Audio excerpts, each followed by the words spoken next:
Team India, England మధ్య 5 test మ్యాచ్ల series జరుగుతోంది. ఇప్పటికే 4 మ్యాచ్లు జరగ్గా ఇంగ్లాండ్ 2 టెస్టు మ్యాచ్లు, ఇండియా ఒక దాంట్లో గెలిచింది. ఒక మ్యాచ్ మాత్రం డ్రాగా ముగిసింది.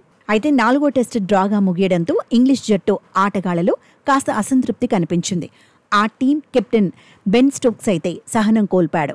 క్రీడా స్ఫూర్తికి విరుద్ధంగా వ్యవహరించాడు. టీమిండియా బ్యాటర్లను అవమానించేలా మాట్లాడాడు. దాంతో బెన్ స్టోక్స్ తీరుపై భారత క్రికెట్ అభిమానులు ఆగ్రహం వ్యక్తం చేస్తున్నారు.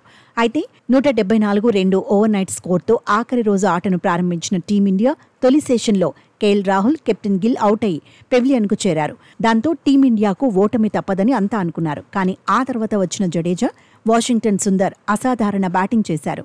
టీమిండియాకు ఓటమిని తప్పించారు. 2 సెంచరీలు చేసి 5వ వికెట్కు 208 పరుగులు సాధించారు. జడేజా, సుందర్లో బ్యాటింగ్లో రాణించడంతోనే 4వ టెస్టు మ్యాచ్ డ్రాగా ముగిసింది.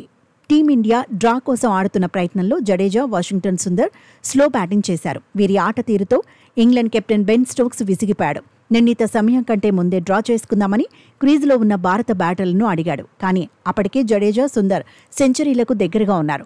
దాంతో వారు అప్పుడే డ్రా చేసుకునేందుకు ఒప్పుకోలేదు. వారలా డిక్లేర్ చేసేందుకు ఒప్పుకోకపోవడంతో స్టోక్స్ అసహనంగా కనిపించాడు. అందరితో ఆగకుండా నోటికి పని చెప్పాడు. హ్యారీ బ్రూక్, బెన్ డకెట్ బౌలింగ్లో సెంచరీలు చేయాలనుకుంటున్నావా అంటూ జడేజాను కించపరిచేలా మాట్లాడాడు. అందుకు జడేజా మాత్రం డ్రా డిక్లేర్ నిర్ణయం తన చేతుల్లో లేదని, కెప్టెన్ ఆదేశాలను తాను పాటిస్తానని అన్నాడు. ఆ తర్వాత హ్యారీ బ్రూక్ బౌలింగ్లో 6 బాదిన జడేజా సెంచరీ పూర్తి చేశాడు.